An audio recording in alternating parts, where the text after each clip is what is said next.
What is up, everybody? Just had some time to kill. Figure I'd go live, going through some of my old videos. Need to make some space on this computer. While we're hanging out, feel free to call on in. It's not going to be any rhyme or reason.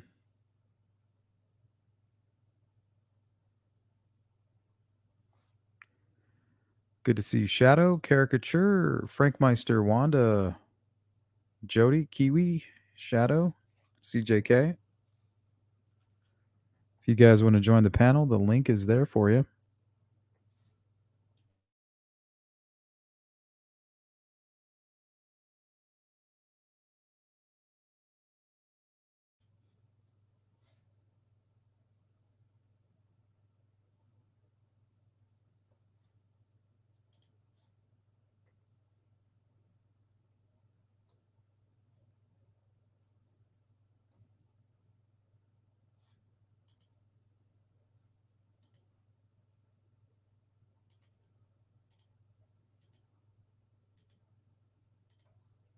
What's up, Ryan?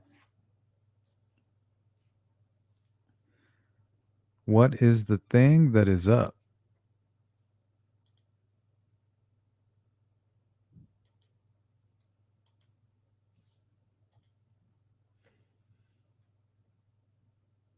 It's a good question.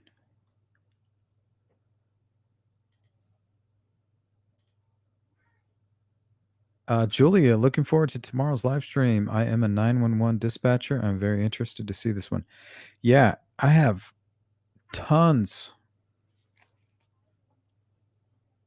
We probably have 3 hours worth of content we're going to go over tomorrow.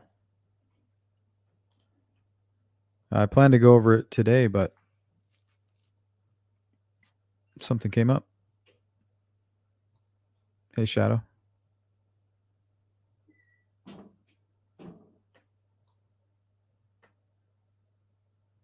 Yeah, I don't know what to make of all of that.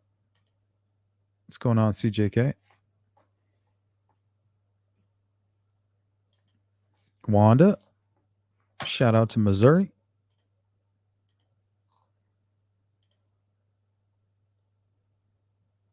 Oh, okay. Yeah, we love Halloween around here, especially my wife. Everything is decorated up nicely. It's a little spooky.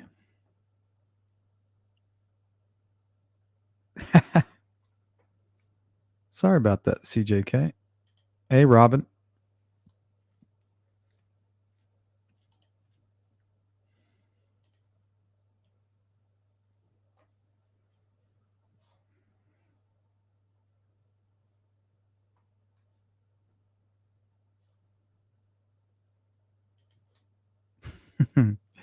Shadow says it's Halloween 365 days. I live for that shit.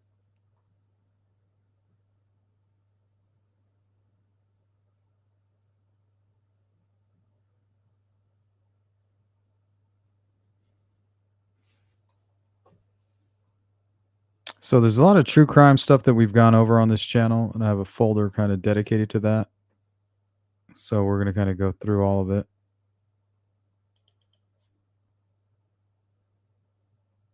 Some of it I've kind of forgotten about.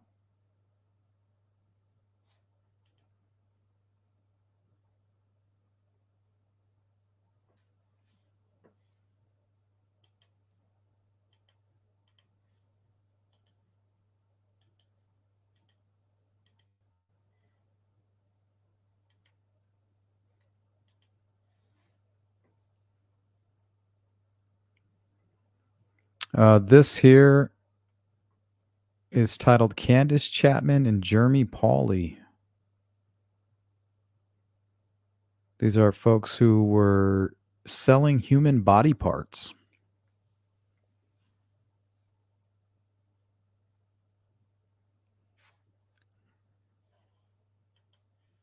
Let's take a look.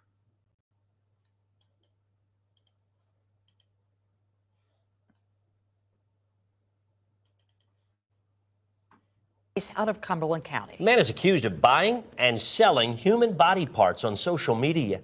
So Sonica Bargo is live in the newsroom with our top story. Sonica. Alicia, Dennis, police say Facebook is where 40-year-old Jeremy Pauly was buying and selling those body parts. Some of them came all the way from Arkansas.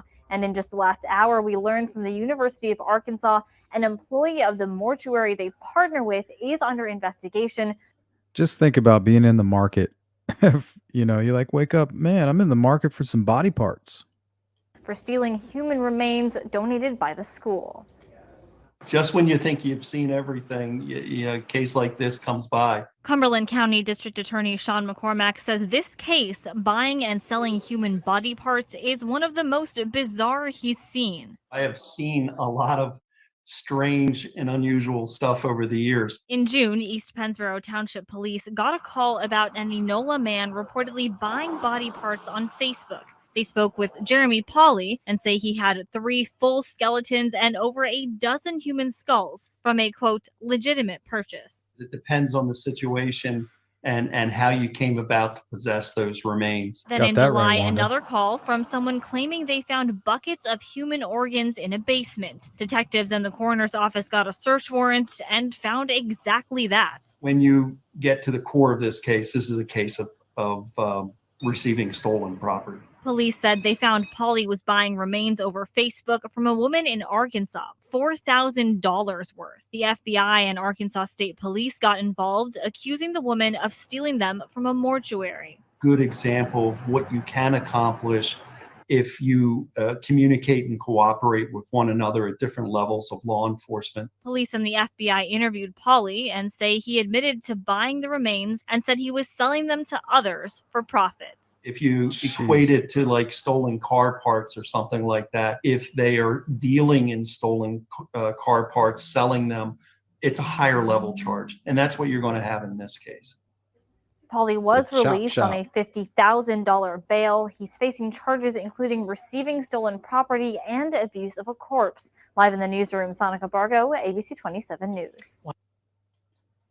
Crazy.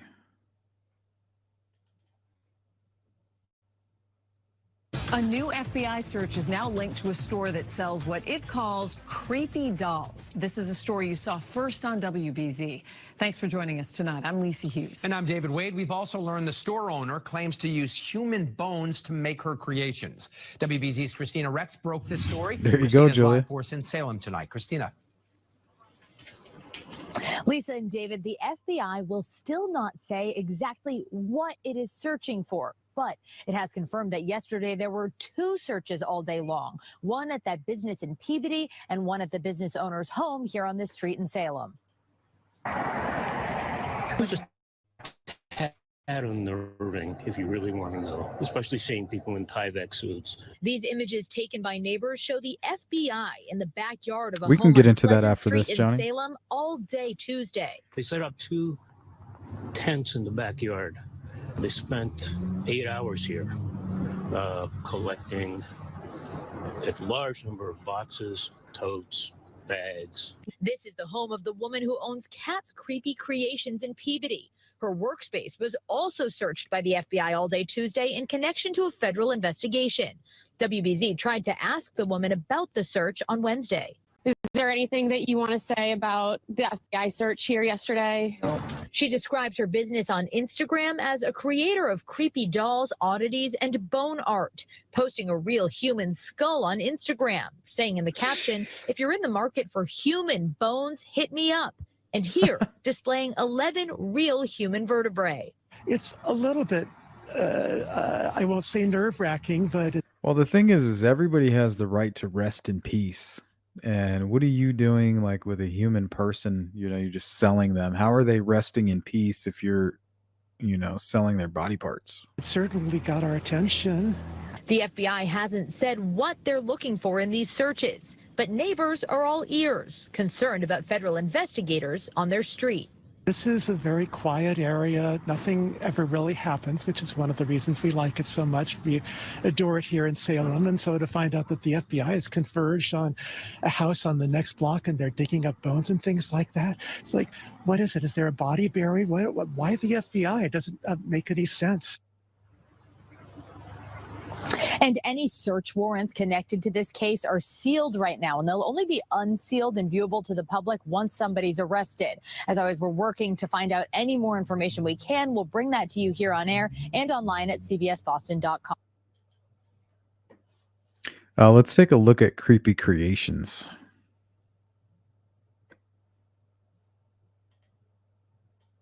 I think this might have been like an Instagram or something. You guys in the market for this kind of a doll? Yikes. That looks like a Rex Heuermann purchase. It themed.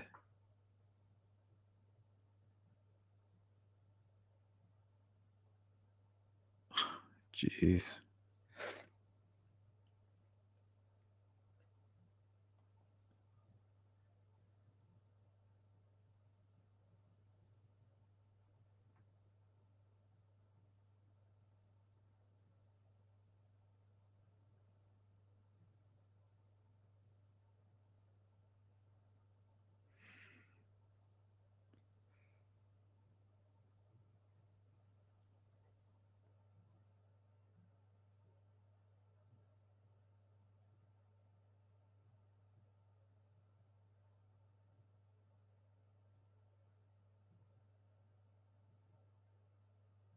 Little brains for dinner?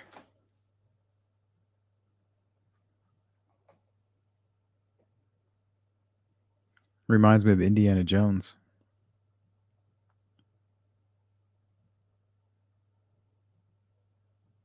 Yep, there's a real human skull right there in the middle of her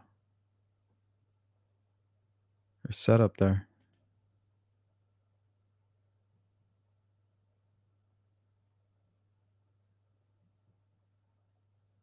Like, what the fuck?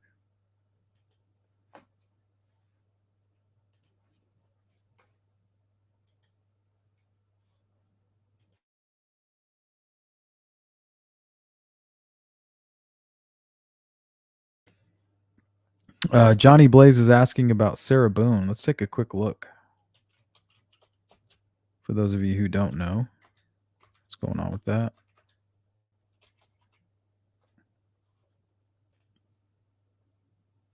For everything you've done to me. Sarah. For everything you've done to me. Sarah. Fuck you. Sarah. Fuck you. Sarah. She sounds Stupid. drunk. Sarah. That's my name. Don't wear it out. Sarah. I can't fucking breathe, babe. Seriously. Yeah, that's when you do when you choke me. Sarah. Sarah.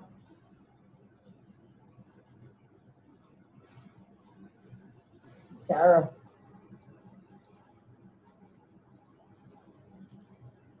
Shadow creepy dolls are my jam. Sarah, I can't breathe, babe.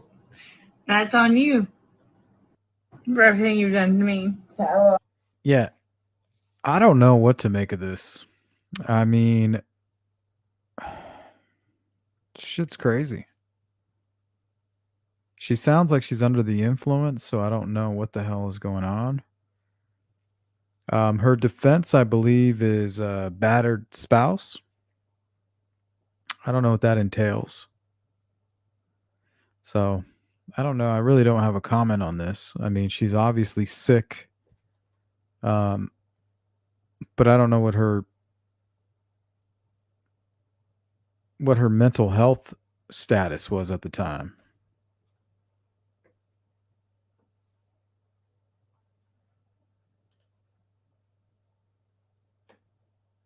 You know, two wrongs don't make a right, I guess. That's what that's how I was raised. Two wrongs do not make a right. Like, he shouldn't have been hitting her. He shouldn't have been abusing this woman, but she shouldn't be killing him in a suitcase also, right?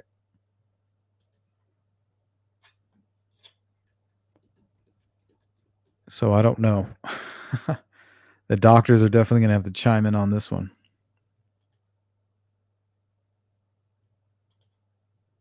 Now, CJK says they both were drunk. What's up, Wanda?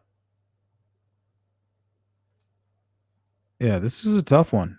He's like, I mean, it's definitely torture, you know, and that's evil.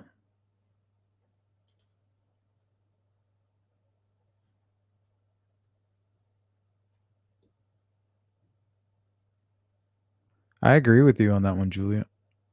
I think about that case all the time.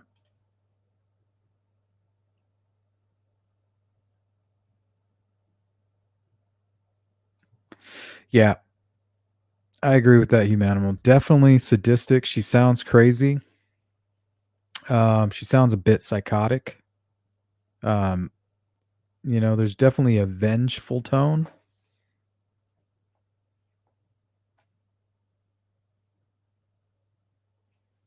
So I don't know. I'm really not sure.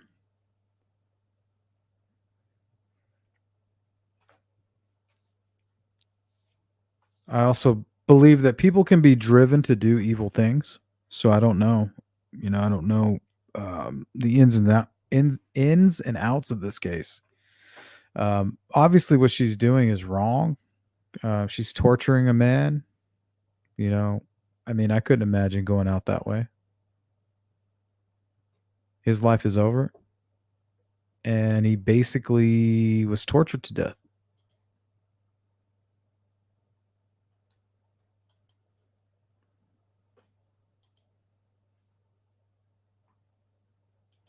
The question is, it's not whether or not she should be punished. It's how much punishment does she deserve?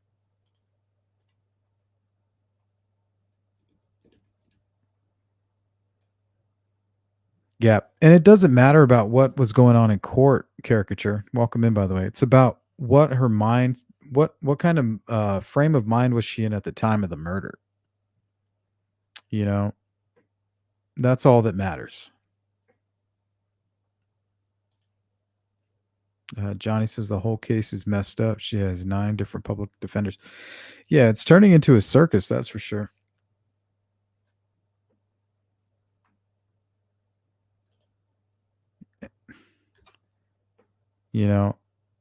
I'm a firm believer in humanity. If somebody's guilty of murder, rape, child molestation, get them off the street, get them put away. Chemical. I'm all for chemical castration and those types of things, but maybe even the death penalty in a humane way. But the most important thing is to get them off the street and away from society. I'm not a firm believer in torture. A lot of people, they get upset when they hear about criminals and what they've done. They say, "Oh, well, let's cut their head off or their hands off. They want to torture these people.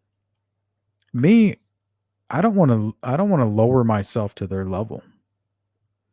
That's not what I'm all about. And after speaking with enough family members of people who have been killed, especially a few fathers, that's just not the reality of it.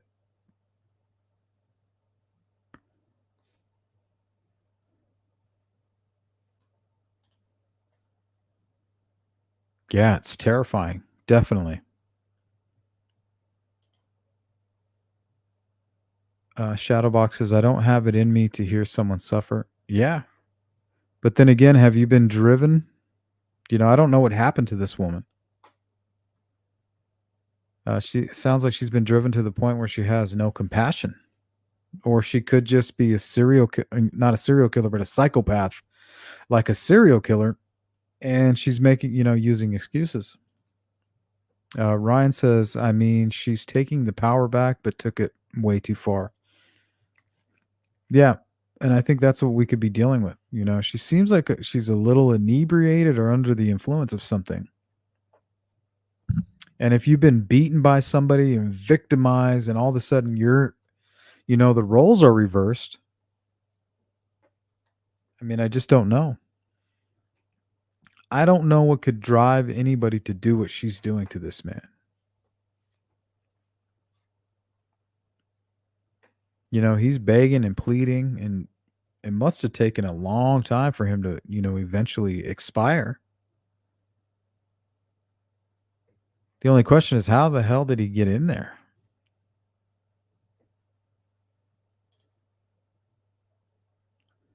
Wanda says in her interrogation, she claimed that she got drunk, but sounds like she's definitely, yeah, she sounds drunk.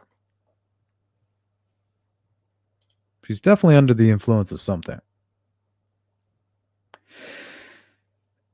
Yeah, I don't know the ins and outs. Somehow he was lured in there. Maybe they were playing hide and go seek or something. I'm not quite sure what the hell is going on.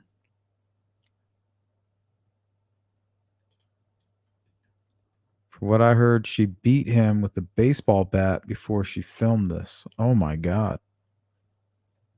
I'll have to read the probable cause affidavit.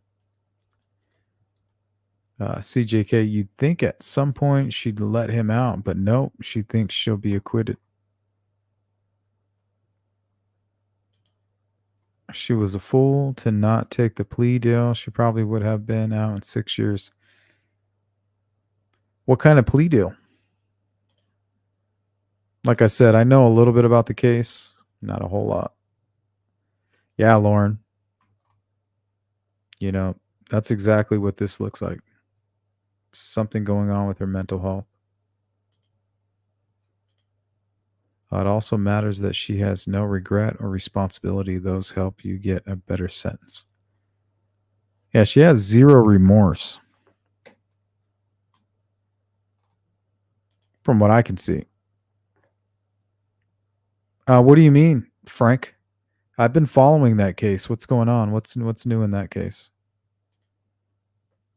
I know they were looking at possibly getting another trial for him.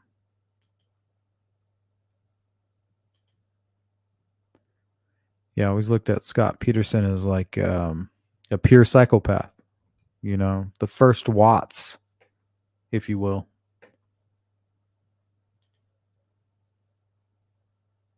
Yeah, guys, it's very, you know, pick your girlfriends, boyfriends, wives, husbands, pick them wisely. Pick them wisely.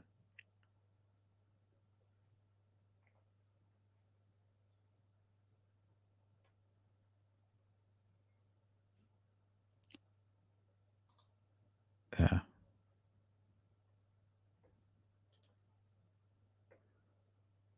I'm certain she has a personality disorder or two. Also, she gave as good as she got. She was abusive, drunk, manipulative, hard work, apparently.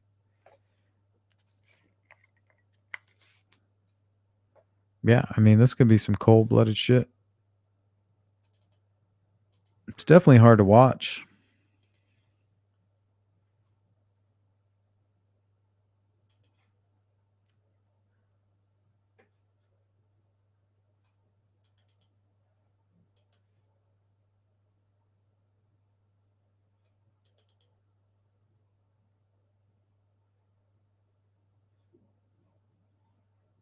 See, I have so many videos. I got to figure out what I'm going to do with these. Hey, Aquarian One, how you doing?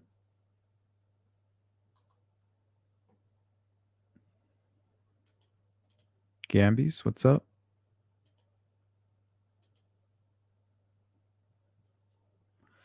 Yeah, I mean, this is going to be an important case.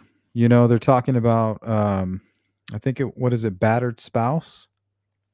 You know, this is going to be, we'll have a precedent over future cases.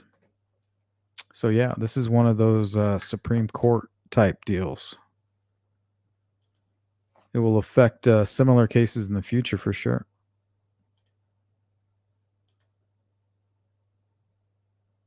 Jeez.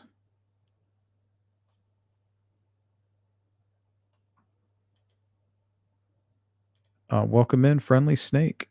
He had scratch marks on his back. She says she doesn't know who did those.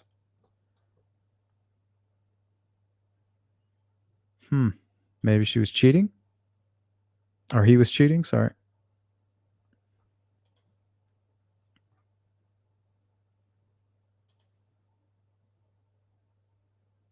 Pitbull Mom, happy pre-Friday.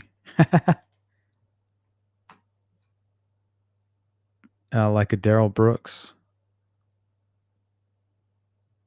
Yeah, that's a good comparison. Hey, Louise, welcome back. Good to see you. Me too, CJ. The evidence points at Scott Peterson 100%. He had the boat. That shit was hidden from everybody. He was hiding his girlfriend, very similar to Chris Watts. The lake that he went to that day, his wife was eventually found in those waters. I mean, the dude's guilty. No doubt about it. Yeah, charming is the word, It's like that witchcraft. Charming.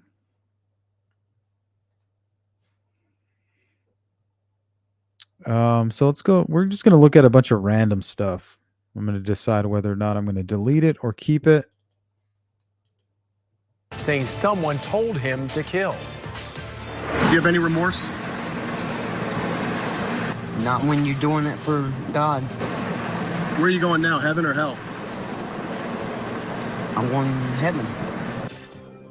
Stanley Mossberg will stand before a judge tomorrow. Deputies caught him very early this morning after they say he killed 2 people inside a Winter Haven home.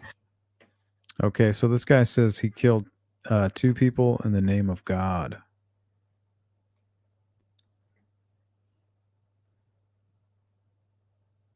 I mean, how do you protect yourself from something like that? Mossberg is also suspected of killing someone earlier this month in Tennessee. ABC Action News reporter Michael Paluska was live on the scene just last night. Tonight he's at the sheriff's office where Mossberg said he is a prophet, not a serial killer. Michael? Prophet. Jameson, Wendy, an extremely bizarre exchange happened out here. For about a minute and a half, we were able to question Mossberg. He didn't deny he killed anyone. In fact, he offered us a motive, saying that he had to kill people to build an army for God. You have anything to say, Stanley? Y'all will see God, and there's going to be a angels and demons fight from God. There's going to be an angels and demons fight from God, said the man who just killed 3 people. Angels and demons fight from God? What does that mean? There's a war. What war? Everybody will see. Stanley Mossberg says he killed 3 innocent people because he is a prophet. 1 man in Tennessee, 2 others inside this Winter Haven home. I'm doing what God tells me. Oh my God, Mossberg Pitbull. made these comments hours after Polk County deputies nearly knocked down a home in Winter Haven to arrest him. Sheriff Grady Judd says Mossberg fired at deputies throughout the night. Just around the corner, forensic teams were documenting the inside of a horrific crime scene. 2 innocent people tied up, Julia, then for stabbed sure. to death. No doubt. The homeowner walked in on this murder spree. He was held hostage overnight, then escaped. He seemed to be in decent spirits for what he went through, Around 6 p.m. Monday, Bob Strauss says his next-door neighbor, Thomas Cole, banged on his door for help. He was frantic. We didn't believe what he was telling us right off. Strauss and other neighbors now helping watch Cole's Yeah, home, that's a good point, his Friendly. animals, and trying to clean up. The terrors that happened inside this home, unimaginable. Can you just tell our viewers about the reality of what this man is coming home to? I can't even imagine it. I don't know if I'd be able to go in. At last check, that lone survivor was still at the hospital. Strauss asking the community to rally behind his neighbor of nearly 2 decades, a cancer survivor with a tough road ahead. GoFundMe, please help. He has no money. He has no car. He has no support. Only his neighbors that are very supportive. And Mossberg showed no remorse tonight. He goes in front of a judge first thing tomorrow. We're live here in front of the Polk County Sheriff's Office. Michael Paluska, ABC.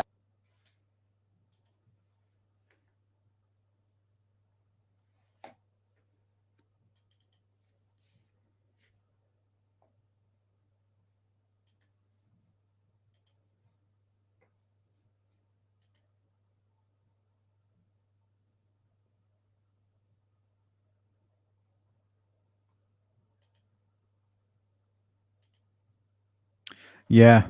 I feel like we're promoting it more than anything, with all these psychotropic drugs.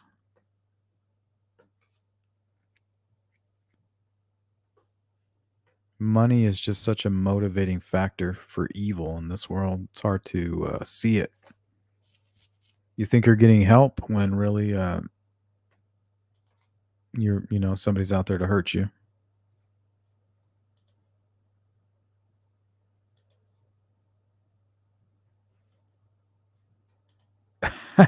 I've never cleaned a floor. Yeah, I don't think anybody's cleaned a floor with bleach.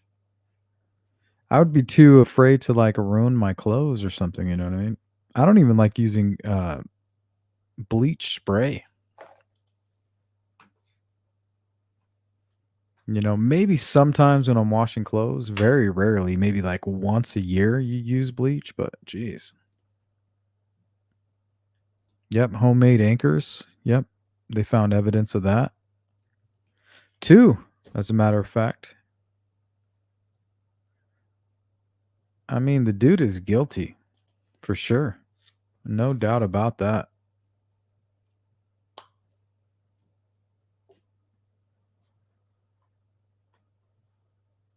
Oh, watch out for Shadowbox.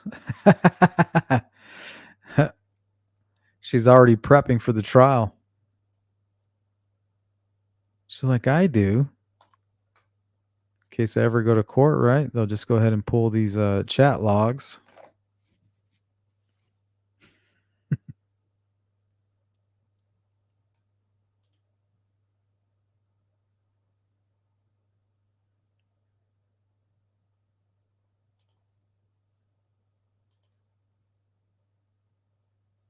Character says, me too. I bleach everything.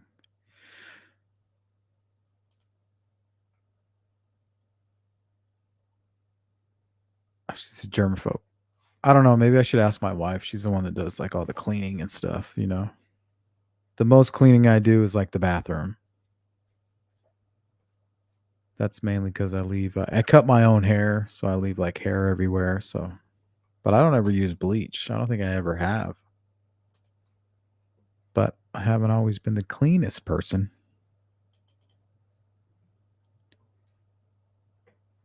Okay, so I have all of these random stories here, like Sheldon Johnson Jr. Let's see who this creep is.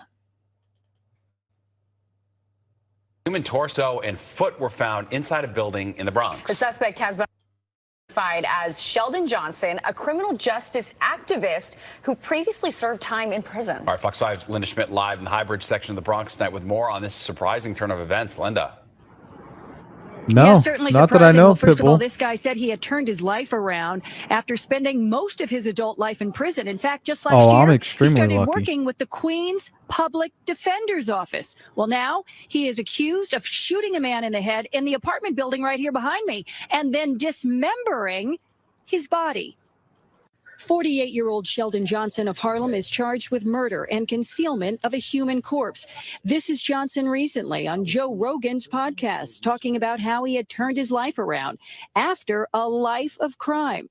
He was working with troubled youth with the Queens Public Defender's Office. The shirt he is wearing says Queens Defenders. I got into school. I got my GED.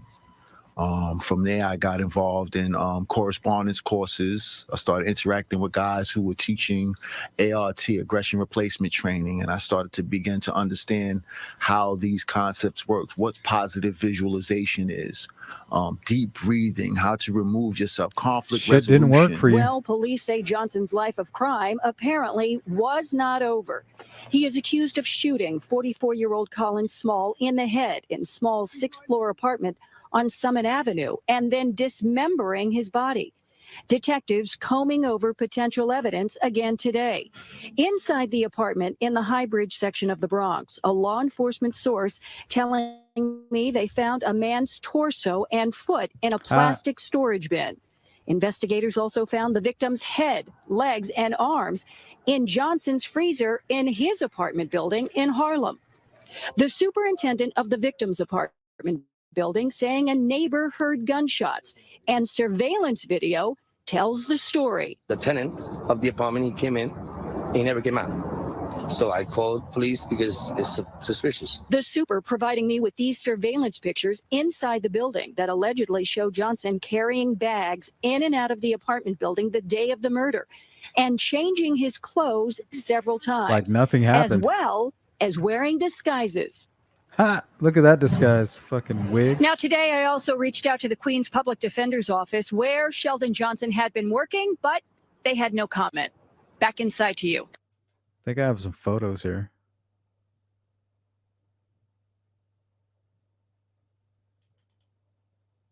He killed Colin Small. This guy right here.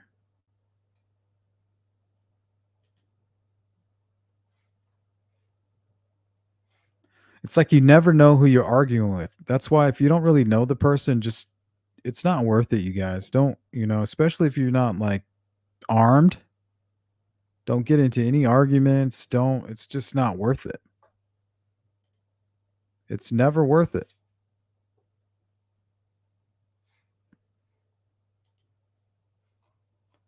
So that's the victim. It's a nice jacket. I like that jacket. Like he's got some Timberland boots. Looks like he just went shopping. He's wearing a nice pair of Jordans. But yeah, it's just not worth it. You know what I mean? Like most of the time, you're not going to be able to convince these people to agree with you. You say your piece and that's it. There's no reason to get upset and try to force them to think like you. You just go about your business. Some people you'll never be able to persuade or make them understand because they're just not willing to understand. It's just not worth it.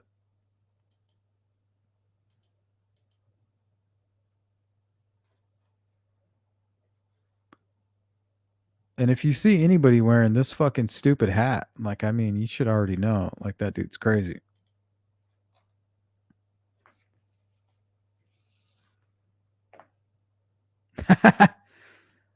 That's funny, right? There you go. Some bleach spots right there. Yeah, that's what I'm saying, Aquarian. It's just not worth it. Especially if you don't know the person. If you know them and it's a friend of yours and you guys know how to argue and you know that eventually, like if you provide enough facts and enough information, you might be able to persuade them. But when you're out on the street and you're just out there, you just never know. You just don't know what people are capable of. And you can never underestimate anybody.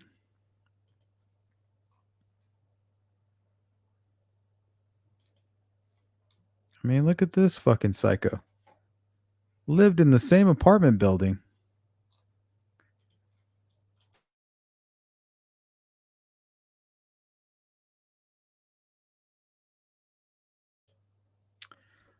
Sure you did, Julia. Sure you did. We got all these people using bleach and luminol deterrent. Mm-hmm.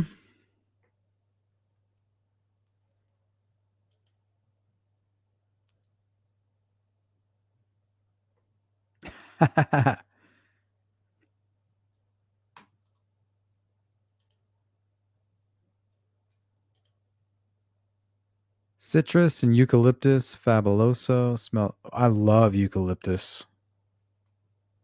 I love lavender too. The smell of lavender. Green tea, eucalyptus, and lavender mixed. Ooh. It's my shit. Hey, Miracle Hearts. You're leaving an evidence trail, Julia.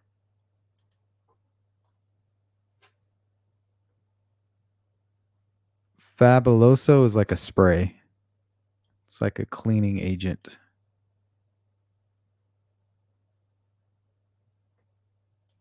A lot of Mexicans like me use it.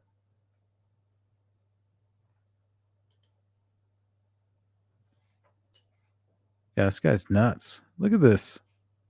The fuck? This dude's out of his damn mind. Of course, he's a... no disrespect to my liberal Democrats out there, but he was a liberal Democrat.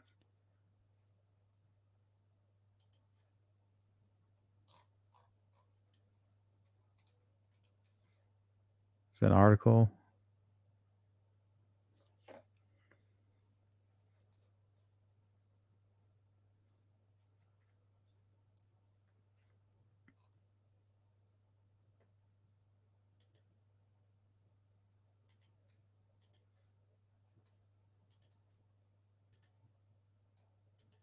Yeah, death penalty for sure.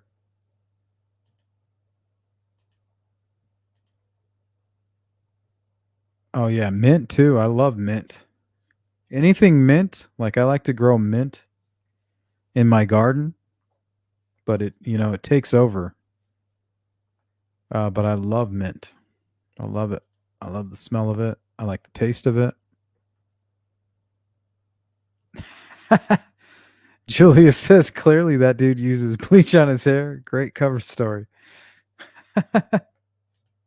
Yep, character. Hey, I'm a Norwegian Mexican. There you go. Story of my life. That's me. Yep. Latinos love Fabuloso.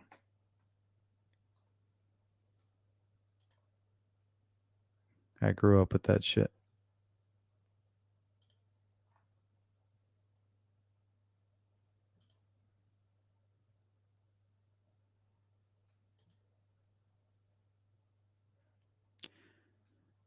I'm a liberal that uses bleach. You are on my watch list. I got an eye on you. I call them red flags.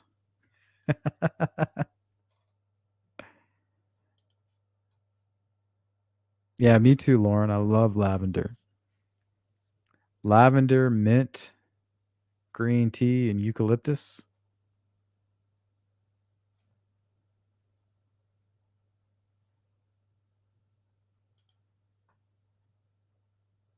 Oh, lemongrass too. There you go. Pitbull says that's okay, Sleuth. I'll disrespect the liberal Dems. Nope, too late, Shadowbox. You're already on the list. Just kidding. You're in a safe space. I'll be right back, guys.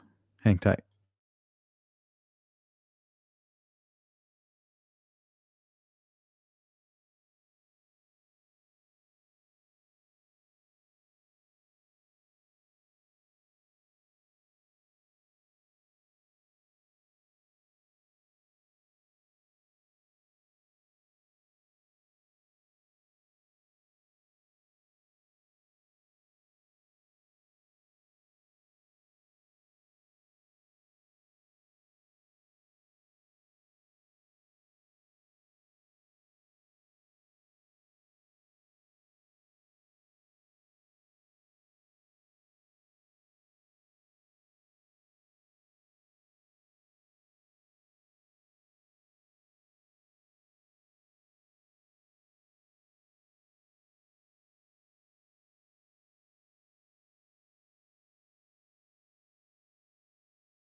Alrighty.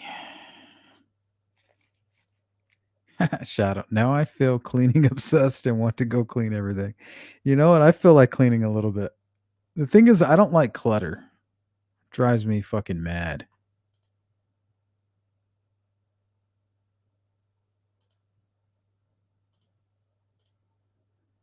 I'm watching that smoke and imagining eucalyptus incense in here. Ooh, that sounds nice.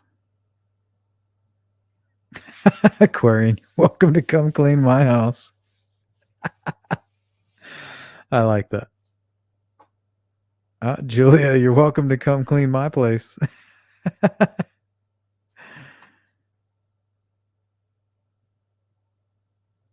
Hey, cleanliness is the closest thing to godliness.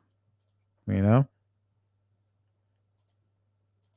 At least that's what I always heard. I agree with it too. All right, let's see what else we got here.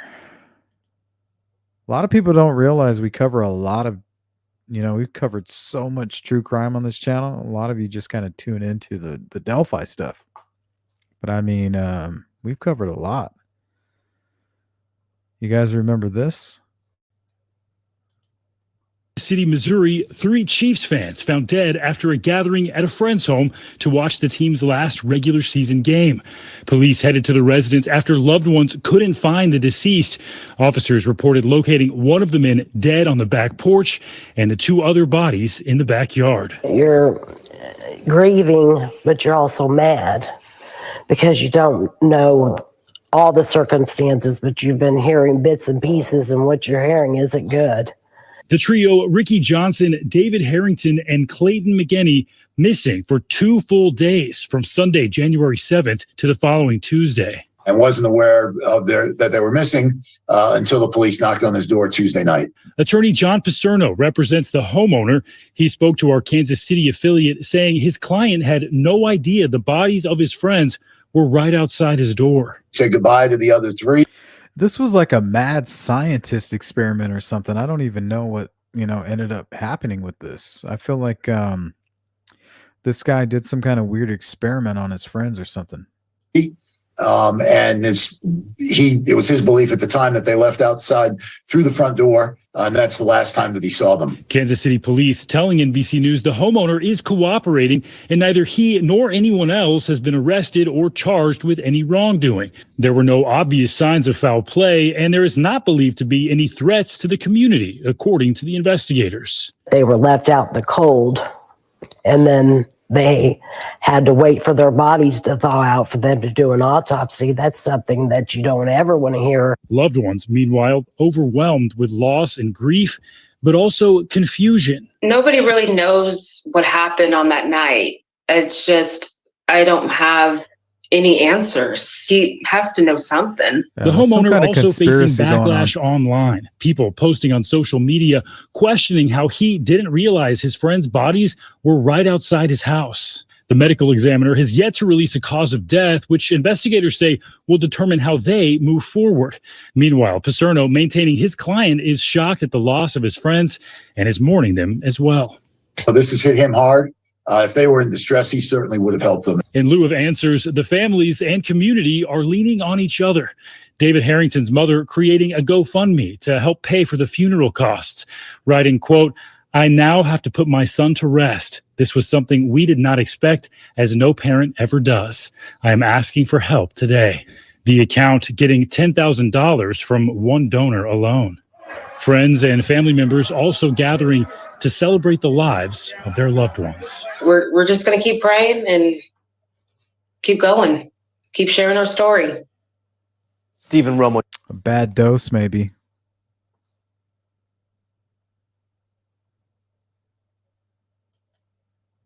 Miracle Heart says yes, they all had cocaine and fentanyl in their systems. Yeah, and I could totally see that, Like in my younger days, if somebody was like, "Hey, you want to go out back?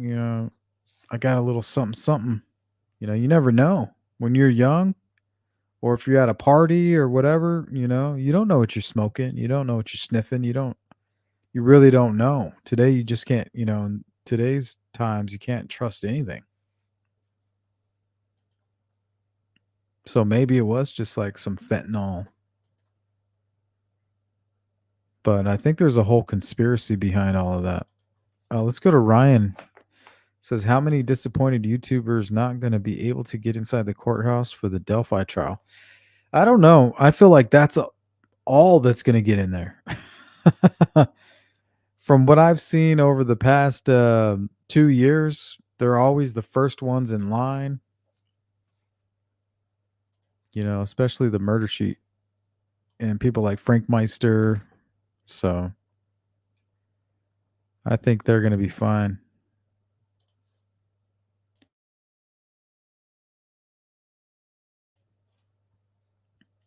That's what it sounds like. Yeah, we did a whole story on that, Miracle Hearts. There's a lot going on there.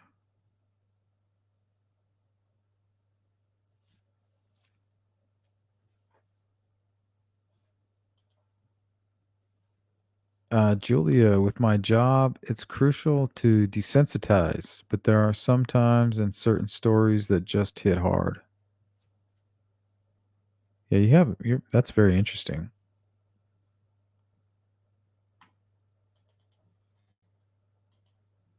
We have been following for years now. 5 years after a 20-year-old college student from Westchester County vanished, there is new hope in solving her case. And tonight, ABC takes a deep dive into the Lauren Spierer cold case. It's a 2020 special called Looking for Lauren. Today, the missing person Thanks, Aquarian. posters are all but gone around the Bloomington campus, and the name Lauren Spierer is a thing of the past to many. So when I say the name Lauren Spierer, it doesn't really ring a bell. But quietly, behind the scenes, That's crazy that everybody's already forgetting. See, that's the shit that really bothers me is these cases people just forget and slowly they become an afterthought. the case is very much alive. We're getting close. I think we're going to solve this. Former FBI agent Garrett and a team of private detectives hired by Lauren's parents have now turned up new witnesses, leads, and theories. Well, ABC's Brian Ross is here now. And Brian, you've been following this case and investigating this case for a better part of a year. You have learned so much information about Lauren and her disappearance. Absolutely, sorting out leads that range from Hi, biker Cindy. gangs to ex-cons with a record of attacking women, right down to some fellow students who, some of whom have not cooperated at all with Lauren's parents, and they're very upset about that, and an indication of some troubling things in her own past involving, as many college students get involved with. Let's go to Ryan. It says, I honestly hope that YouTubers and podcasters do get in. That's probably our only hope of knowing what happens beyond quick summers. Well, actually, they're going to allow a lot of mainstream media in, or local media. And they've all, so far those folks have done a really good job.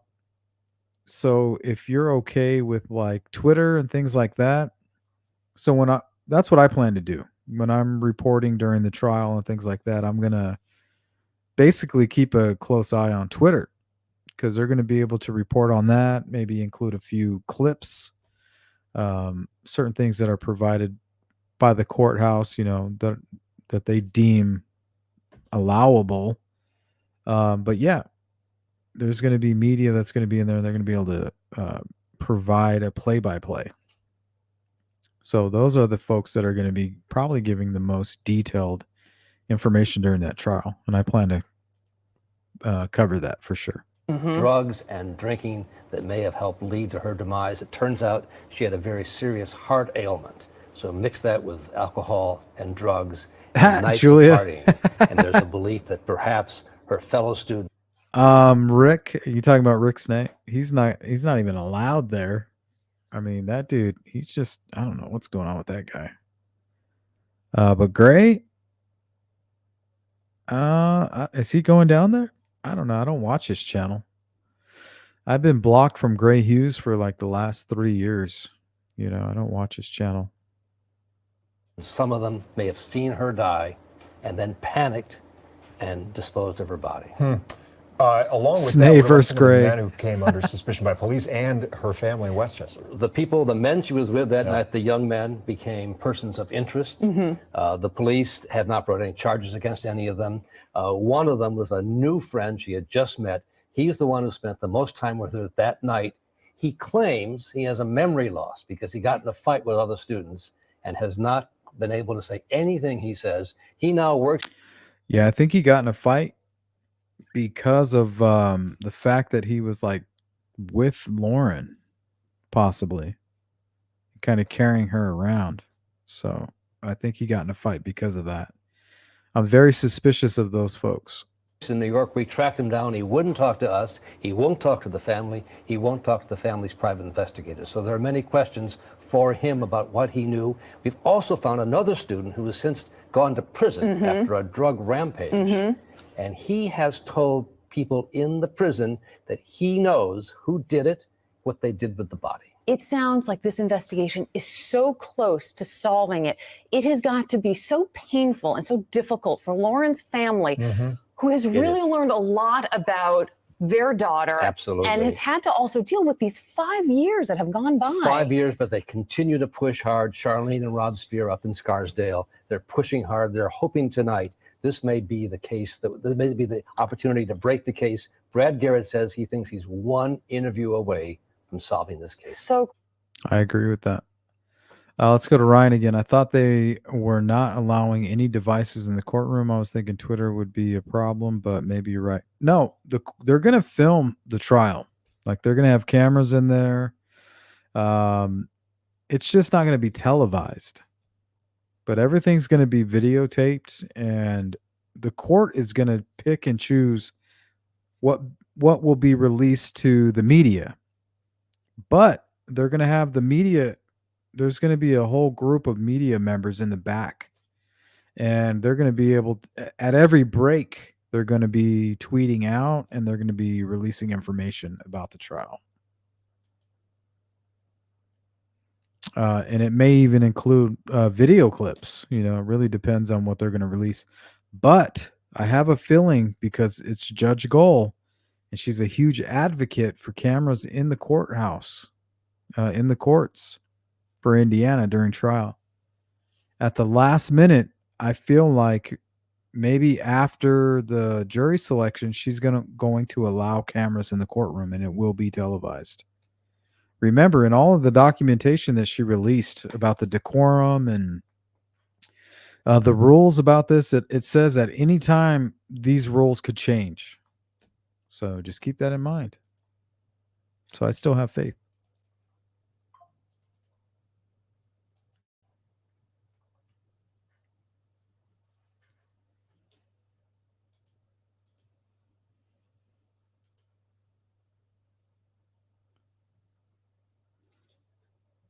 Cindy, how in the heck did you get blocked from any channel? Who's that? Who got blocked? Pitbull says, I live in Bloomington. Shout out to Indiana. Yep, Aquarian. I unsubbed a long time ago. A long time ago.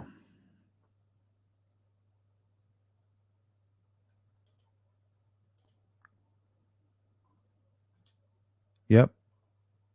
No free speech. Yeah, I think it's very possible. And remember, it was Gohl. Indiana was like, hey, we don't allow cameras in our courtrooms at all. You know, we don't want any part of that. But it was Judge Gohl who was kind of a trailblazer. She's the one that's been fighting for cameras in the courtroom. And when she entered into the Delphi case, she brought cameras for the first time. Everybody was shocked, like, oh my God, we have cameras in the courtroom. And it was the defense team that kind of fucked it up. You know, the first time that they had cameras rolling in the courtroom, you have the defense, you know, kind of turning it into a mockery. So that's when she was like, well, we got to stop that shit, because these idiots, you know, it's their fault. They're trying to exploit all of this. But I still believe at the last minute, you know, when nobody's expecting it, I think she's going to allow it. I really do. Oh, okay. I think Cindy's referring to you being blocked on Gray. Yeah. Well, Gray doesn't like to be challenged. He doesn't like to be questioned. One time I called into his show and he said, who's this? And I said, well, this is Patrick. And he's like, oh, Patrick. He's like, you sound very familiar. I was like, well, that's my name. My name's Patrick. I have a question for you. And then he was like, oh, you're Sleuth Intuition. And then he like made a whole video about me and saying that I lied. Like, well, yeah, my channel name is Sleuth Intuition, but my actual name is Patrick. So he's a fucking idiot. And I wasn't even trolling him. I was just asking him a legitimate question. You know what I mean? I was like, what a fucking idiot.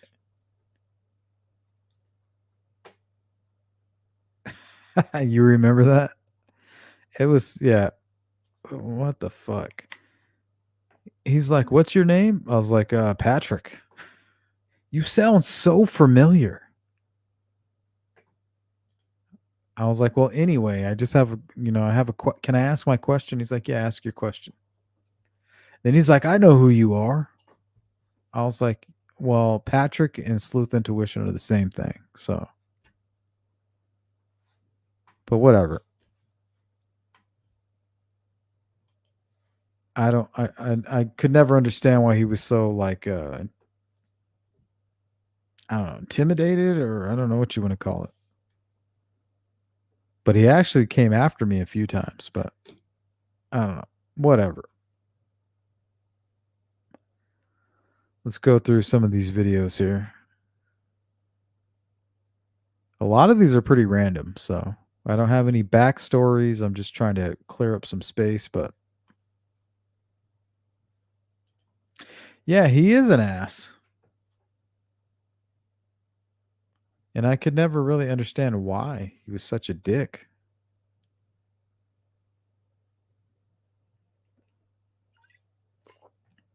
I never really understood. Yeah, why? I don't know. Maybe it's because I'm a YouTuber and he's like, oh, this guy's trying to take my viewers away. Like, bro, there's like 13 billion people in the world. Like, you don't think you can carve out your own little space?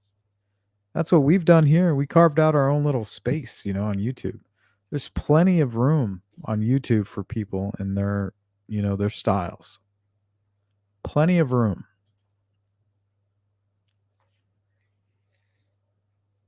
Ryan says, see, if the court had a live feed, I'd definitely rather watch that than make up my own mind to be fed what to think. Yeah, exactly. And Goal agrees with you. She's a huge advocate for that. And that's what she wants. So I think at the last minute, that's probably what we're going to get. But I feel like she's waiting till the last minute. She's expecting maybe a plea bargain, a plea deal, some last minute delay. Remember, there's been so many delays, and I think she's just waiting to the absolute last minute, and then it will be televised. So remember, you heard it here first.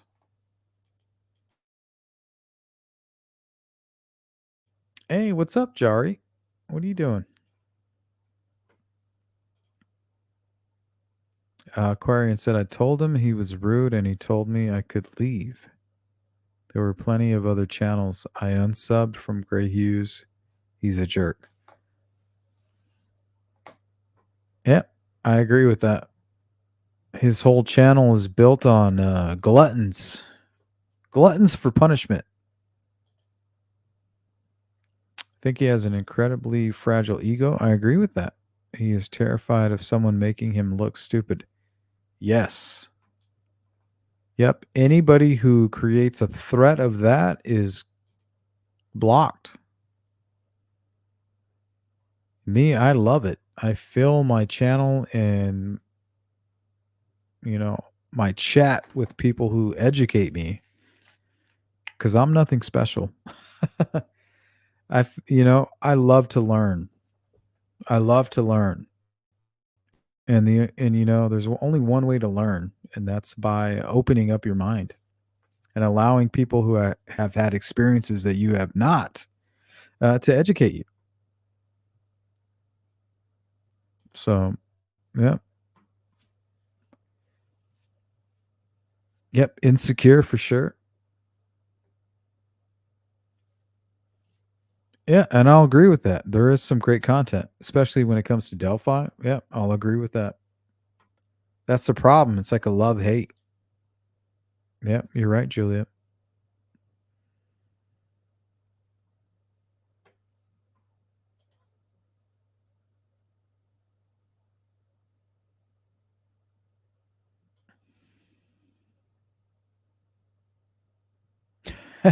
Jari. Yeah, Shadow. Me too. That's what is, if you're going to compare yourself, these people with these, these grandiose thoughts of grandeur, these inflated egos. This world has seen its fair share of great men, Jesus Christ, all these geniuses that have been out there, and when you really compare yourself to them, we're all on the same level. You know what I mean? Like these guys, that's it. They just have inflated egos. And I did at one point too. But I've gotten over that. It's not what it's about. Exactly, Aquarian. We got to have some level of self-control.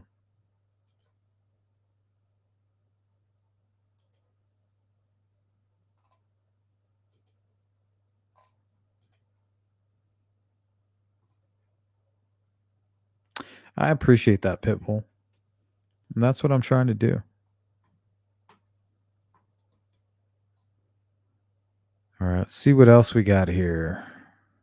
This one is titled Police Believe Carlsbad Stabbing to be Random. Let's see what this is all about. Police returned to the scene of a murder in Hosp Grove today. Welcome back. I'm Barbara Lee Edwards. I'm Carlo Cicchetto. Today marks exactly 1 week since a 68-year-old woman was found stabbed to death on a trail. As News 8's David Goffredson reports, investigators are going on the theory that her murder was a random attack. Carlsbad crimes of violence detective Look at that trail. Ronald Dement spent It's like Monday the Delphi morning Trail. hiking the trails of Hosp Grove, looking for witnesses who may have been in the area exactly 1 week ago. A memorial of flowers and painted rocks has formed along the trail where a passerby found the body of hiker Lisa Thorborg on the morning of November 23rd. The 68-year-old had been stabbed to death. Police say blood was found on her face and underneath her head. She was attacked out of the blue. Yeah. The detective handed a flyer to neighbor Mike Cornish, who said he was not in the area on the day of the attack. Investigators initially put out a description of a person in the area they wanted to question, but that man has now been contacted, and the detective said it does not appear he's connected to the case. Sounds like Richard Allen. I don't know. Did you guys hear that? Listen to that. Let's play that back. But that man has now been contacted, and the detective said it does not appear he's connected to the case.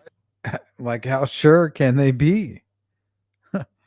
Is there any DNA evidence? I don't know. So, yeah, we have a lot to do still, but it's just any information that you have coming across, just let us know. Investigators are going on the theory that Thorborg did not know her attacker, and it appears she hiked down from the trailhead off Crest Drive, just a few blocks from her home on Buena Vista Way. It's unsettling and hard to believe. I walk here at least 3 times a week, normally in the mornings like this. Oh, around yeah? this time. Where were you? I've never seen any suspicious character. Thorborg's body was found near the site of the memorial, less than 150 feet from the road on the west side of Monroe Street. Soon, Cindy, soon. Carlsbad police have been handing out this flyer with photographs of the victim, hoping that a witness may have seen her 1 week ago today, Monday morning, between 10 and 11 a.m. in Hosp Grove. Carlo? David, we see the work they're doing, handing out flyers, looking for any clues. Any official updates from Carlsbad police today? There was no official update today, but the detective out there tells me they're working on perhaps releasing an update as early as tomorrow. And I can tell you from talking to neighbors around Hosp Grove, there are a lot of rumors flying around about this case, and it would be most helpful if Carlsbad police would put out something official. All right. This kind of reminds me of the Rachel Morin case.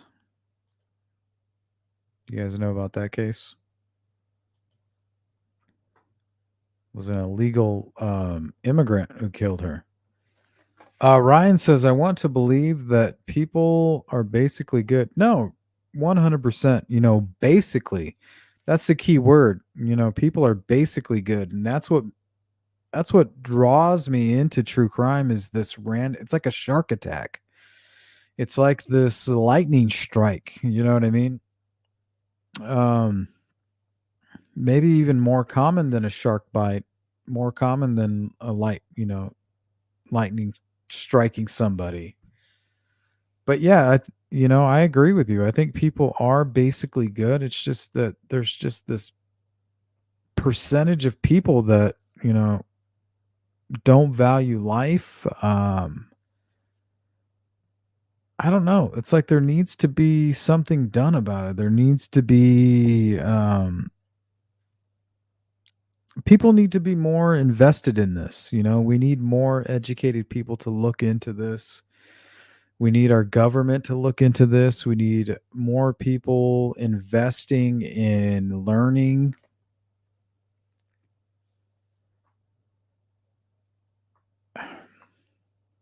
I don't know.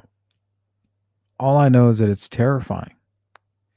It's terrifying because it's so unpredictable. We live our day-to-day life. Hey, we're going to make our coffee. We're going to go to work. Our kids are going to go to school. They're going to catch the bus. We're going to drop them off we're going to drop them off at school. We're going to go about our life. And we're not thinking about true crime. We're not thinking about killers. We're not thinking about rapists. We're not thinking about murderers. But I myself have trained myself, because that's the most important thing to me. And my wife and my daughters, they probably think I'm weird. I know that I'm amongst friends here, but I guarantee they think I'm weird because I'm constantly worried. I'm constantly paranoid. I'm constantly telling them, don't do this, don't do that. Why are you doing that? Make sure you take the gun. Yeah, they definitely think I'm weird. But the truth is that the reason I'm in the business of true crime is because I'm just worried. I don't want anything to happen to them. I see what happened in the Delphi murders, and it terrifies me. You just wonder how something like that could ever happen. And, it scares me. It scares me because it makes me feel helpless. As a father, I don't see much that I could have done for my own daughters in that situation. And I don't know how they could have seen it coming. So I don't know, guys. Honestly, it just breaks my heart. And I'm not going to cry or anything like that, but honestly, that's what it is. Like, it's just, it breaks my heart to see all of this. I don't know what to do about it. You have mental health issues, you have medication that's being prescribed to people that's probably making things worse when it comes to school shooters.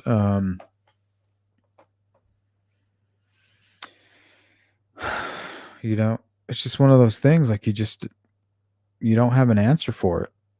I mean, who could have predicted that two girls going to the Monon High Bridge were going to be murdered like that? There's no real answer for it. That's why I do true crime. I want to learn more about these people who could potentially kill and hurt my family. So hopefully you guys can understand that.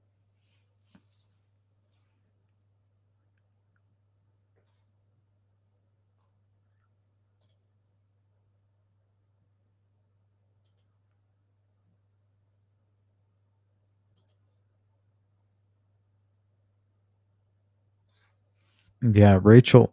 Yeah, that's a case. That's very disturbing case. That didn't have to happen. Let's see some of these other cases here.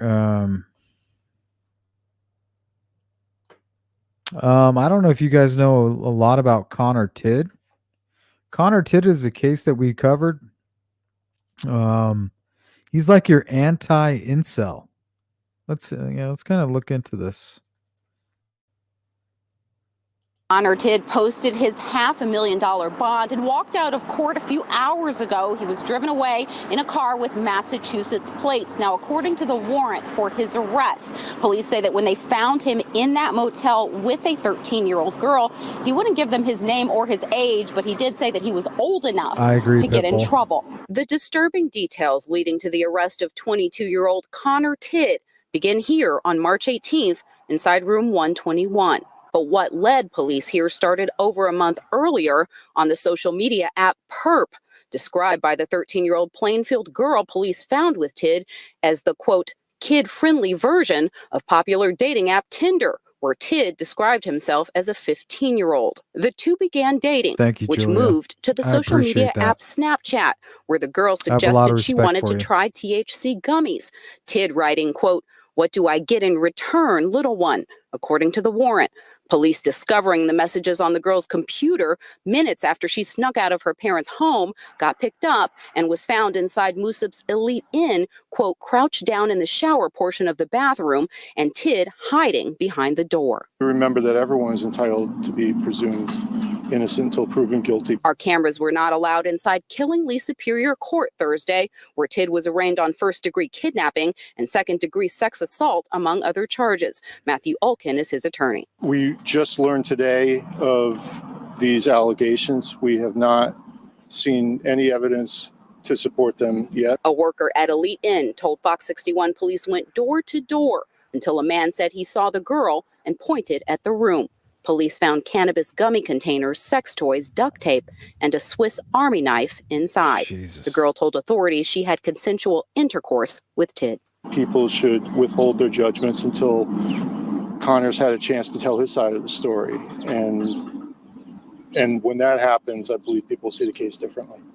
And according to the warrant, Tidd told the girl that he did the same thing to another girl, but wouldn't say who.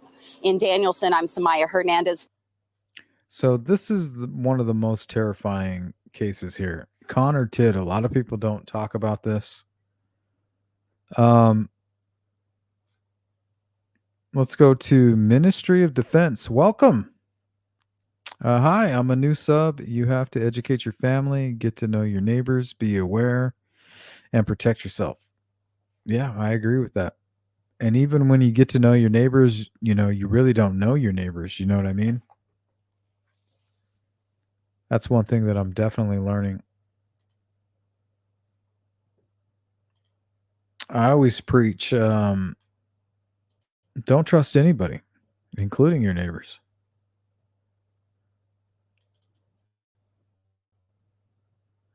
Accused in that crime went before a judge today. We want to warn you, some of the details you're about to hear could be troubling. NBC Connecticut's Matt Austin joins us now with more. Matt. Yeah, so the victim told detectives that she believed that she and the suspect began dating in February, and at one point he allegedly told her if it wasn't for her age, it would be perfect. A quick glimpse of Connor Tidd outside court after facing charges that he allegedly kidnapped and sexually assaulted a 13-year-old girl at a motel in Plainfield. We just ask everybody to remember that everyone is entitled to be presumed innocent until proven guilty beyond a reasonable doubt. In an arrest warrant, police say the victim told them she met the 22-year-old on an app called Perp, where he claimed to be 15. She told police they planned how she would sneak out of her house. I think Perp is basically the Yellow app. If I'm not mistaken, I think they might have changed their names or something very similar. Massachusetts man allegedly messaged, "I think I'm most looking forward to having my way with you." After a report the teen was missing, police quickly found the pair at the Elite Inn back in March. The crime scene, everything was here, so they're the mobile unit here. Police say the girl told them Tidd gave her 2 edibles and they had sex in the room. Officers report finding a used condom, duct tape, and sex toys. Every parent, this is a red flag. This case, but so many other cases like it. The criminal justice distinguished lecturer at the University of New Haven says there is movement in Congress to put some guardrails on the access kids have to the internet. But it's also up to parents to monitor kids online, including who they're talking to and what they're watching. Because if you don't, there is always the potential that they could be in some way victimized by a person who has bad motives. And we reached out to Perf for comment, but have Let's go to Shadowboxer says, but in reality, it's not always strangers. No, often it's most likely not strangers. She says, my nephew killed my sister. I'm sorry to hear about your loss, Shadow. The worst pain I've probably ever felt, and the call was coming from inside the house. No boogeyman here. Yeah, it's not a boogeyman. That's the whole point that I'm trying to make, is it's not this boogeyman. It's not Michael Myers, it's not Jason Voorhees. It's somebody that you know. It's a guy hiding in plain sight. It's the guy walking down the street. It's perplexing. I don't have an answer for you guys. I just know that that's why I'm here doing true crime, is because I want to know more about these predators. I've told you that time and time again. We're talking about an apex predator. Like, forget grizzly bear, forget your great white sharks, forget your lions and your tigers. It's people that are walking next to us. When we go to the grocery store, when we go to get our gas, when we visit with our neighbors, when we go to church, when our kids go to school, some of these teachers, these people are hiding in plain sight. The apex predator, 10 times more deadly than any grizzly bear, any lion or tiger, any, the most deadly predator that you can think of is not going to compare to the apex predator that we live amongst on a daily basis. And we're talking about our neighbors. We're talking about some of these school teachers, police officers, firefighters. It could be anybody. And I just don't know how you prepare for that. If you can tell me how, I'll listen.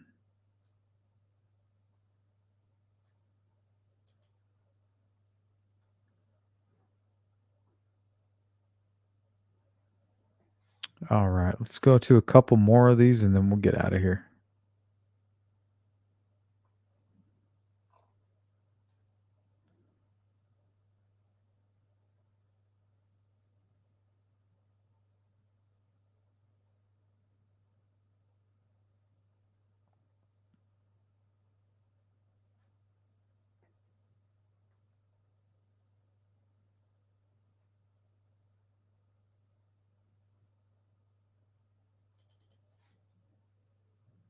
Mysteries Mary Calvi takes us inside the mind of a killer. Certain things are very hard to stop.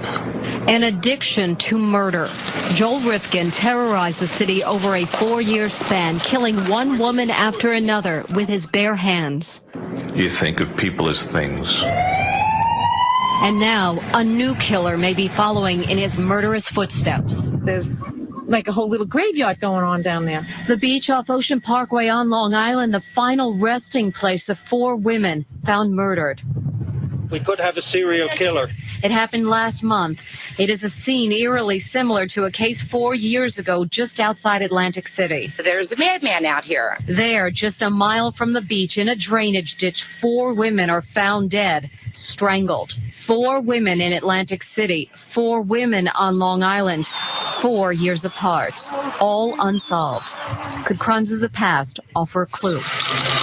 The year was 1990, the year the murderous rampage of notorious Long Island serial killer Joel Rifkin came to an end. A brutal, savage, murderous attack. In maximum security prison for 16 years now, Joel Rifkin spoke with me in detail about his killing spree and the 2 unsolved now. Rifkin's victims totaled 17, all of them prostitutes. Drug-addicted, disease-carrying vermin is the lie I told myself. Unlike the groups of 4 discovered on Long Island and in Atlantic City, Joel Rifkin told me he disposed of his bodies in 3s. There were mini clusters. Clusters. Little, sets of 3. 3 were dismembered, 3 were in oil drums, some are in water, some are on land. It's like my own little nightmare scenarios. Rifkin painstakingly covered up his crimes in threes. He researched past crimes for details. Water is harder to investigate than land because it washes everything. The killer in Atlanta. That always made me think of the Delphi murders. Let me play that back. Rifkin painstakingly covered up his crimes in threes. He researched past crimes for details. Water is harder to investigate than land. Water is harder to investigate than land. And with the Delphi case, you have Libby's clothing sitting in a pile in the water after he spent an hour and a half with his victims. Makes you wonder. Because it washes everything. The killer in Atlantic City may have known that as well. The victims were discovered face down in several inches of water. Key evidence washed away. Rifkin adds, that's no coincidence. Since there's 4 in one place, he's probably comfortable with the area. When I asked if he thought the killer or killers in these latest cases would commit murder again, I don't have any doubts. What about the women that you killed? Was there a thought about lives that you took? Families that you ruined? You lie to yourself. You deny that there's a family. You deny that there's parents and possibly kids. throughout his trial and his incarceration, Joel Rifkin still cannot explain one thing. Why? I don't know. I don't know. Why do people try to quit smoking for their entire lives? Would you have killed again if you weren't caught? As much as I say I wanted to stop, there probably would have been others. The courts sentenced Joel Rifkin to more than Crazy. 200 years in prison, making I mean, she's talking to this guy like he's normal, but he's doing his best impression. He's doing his best impression of what normal is, but he is not normal. Nothing normal about that guy. And the fact that he talks about Rex Heuermann or the Long Island serial killer, all the bodies being found near water, I could not help but think about Delphi. I can't help it.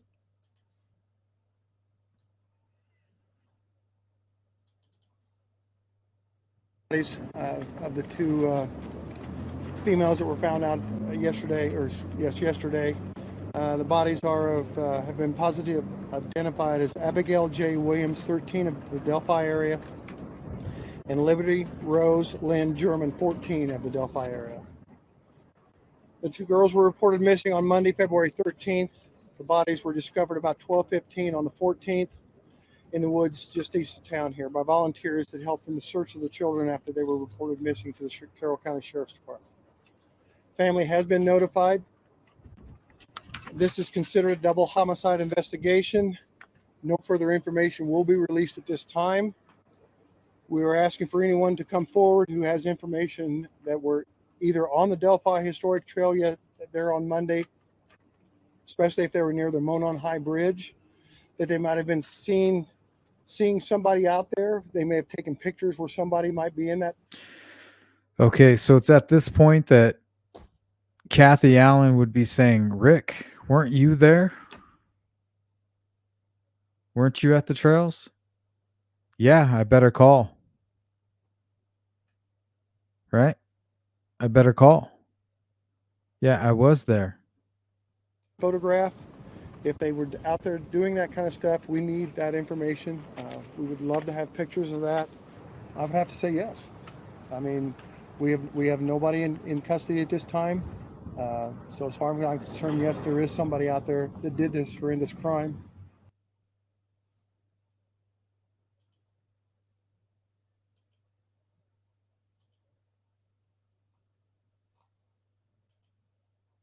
Thanks, Jari.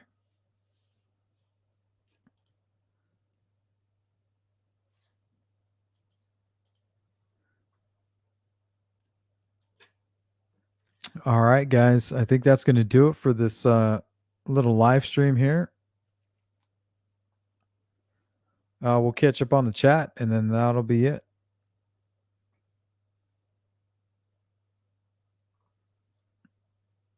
It's good to have you, Ministry.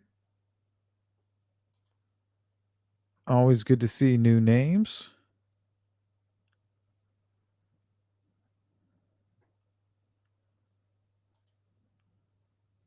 Thank you, Jari. If you guys could hit the thumbs up, I'd appreciate that.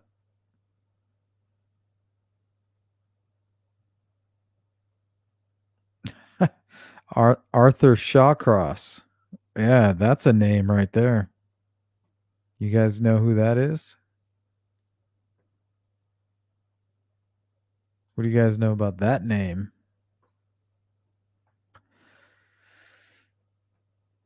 Arthur Shawcross. Yeesh.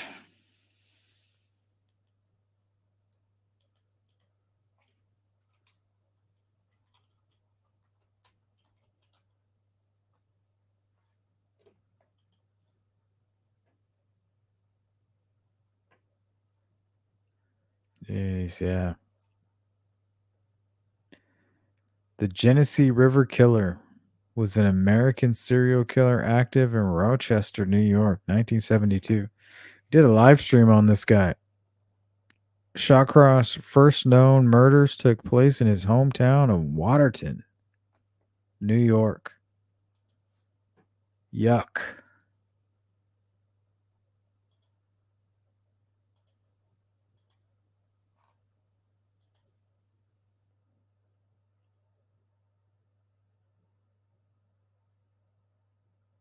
Mm-hmm.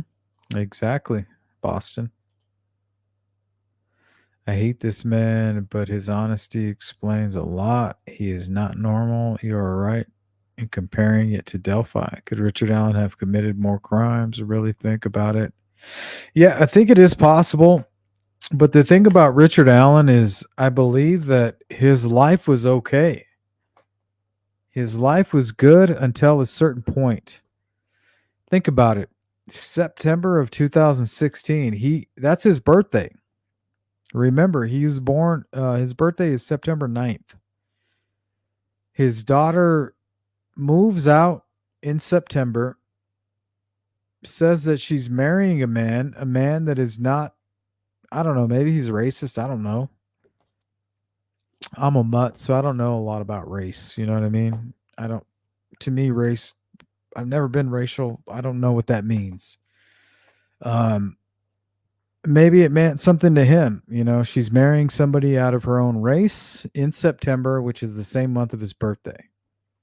Richard Allen's brother-in-law dies the same month, September 27th, because he gave a ride to a female who took his helmet. He gave his helmet to his female passenger and got into an accident and died. She survived.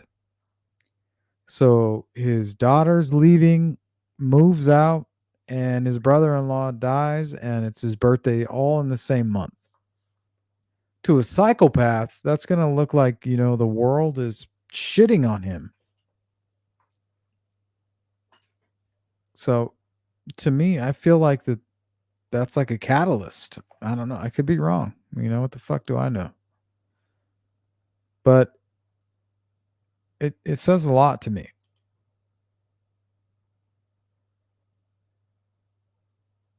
I don't know, Ryan. I think it's possible. Julia, as much as I hate this man, I'm glad he's being so candid because this helps us recognize behavior. Yes. Thank you for saying that, Julia. And that's one thing about the FBI. Like, there's nothing proactive about the FBI. Everything is reactive. Everything that they've learned about serial killers or killers has been reactive. There's nothing that they know proactively. So 100%. People like Ted Bundy, the Green River Killer, Joel Rifkin, if it wasn't for them, they wouldn't know shit about serial killers. John Douglas wouldn't know shit about profiling killers if it wasn't for these certain killers that they happen to catch for whatever reason, providing insight. So, yeah, I agree with you 100%. You hit it on the head right there. Yeah, as much as he's a disgusting piece of shit, thank you for providing that insight. You know, that's the least you can do. That's the least you can do for the crimes that you've committed. Yep. Great comment.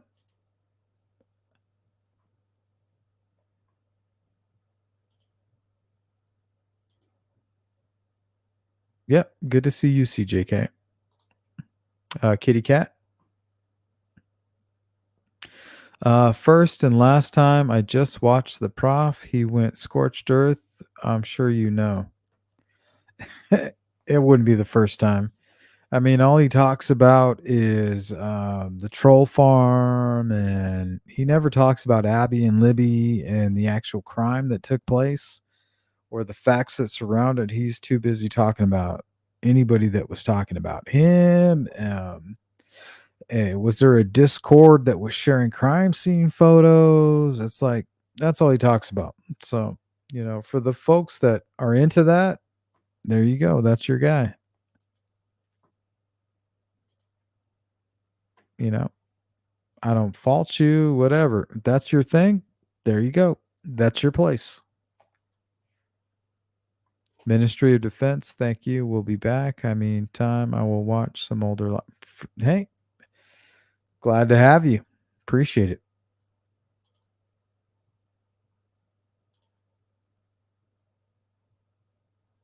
Thank you, Pitbull, Kitty Cat.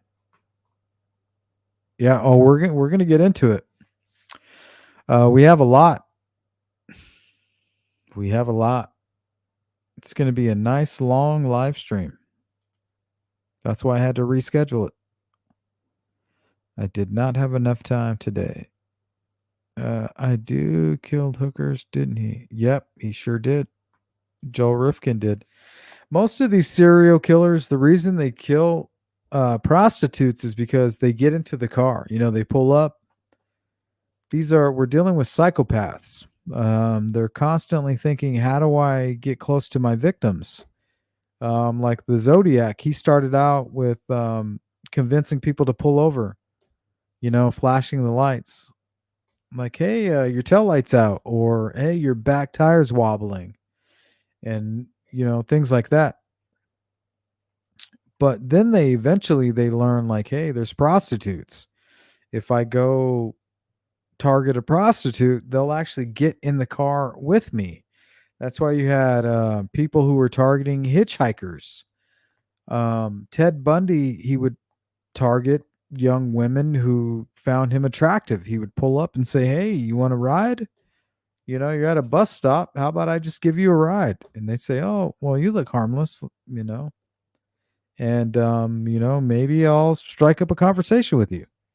They get in the car and he says, well, guess what? You know, this is the last ride you're ever taking.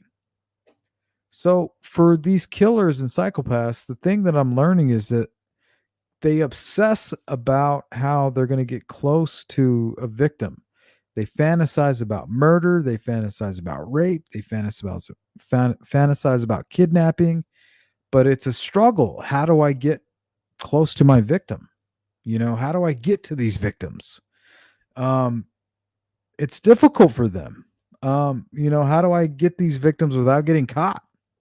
Well, the easiest victim is a hitchhiker or a prostitute, because they get in your car. You don't have to grab them. You don't have to ambush them. You just pull up and they get into your vehicle. So then these psychopaths, they lie to themselves. They tell lies about how bad prostitutes are, right? We heard Joel Rifkin. He says they're diseased carrying vermin is the lie that he told himself. Well, that's the same story that Gary Ridgway said, which is the most prolific killer that I've ever seen. I mean, this guy, he was shooting for more than 100 victims. I know it's hard to wrap your mind around it, but I've actually tried, and it's 100% terrifying, you guys. We are living in a world where you can be killed like that. So be careful. That's the only message that I can possibly give you in this channel, is that we are living amongst the most deadly killer. Forget about lions, forget about great white sharks, forget about grizzly bears. You need to worry about your neighbor, your child's teacher, the librarian, the gas station clerk. These apex predators are right here amongst us, and you will never see them coming. There's no real way to prepare. And that's what we teach here in this channel, is that they're there, they're right in front of us, they're around us, and we're going to do our best to educate ourselves and protect our families. So whatever that means to you guys, hopefully it means something.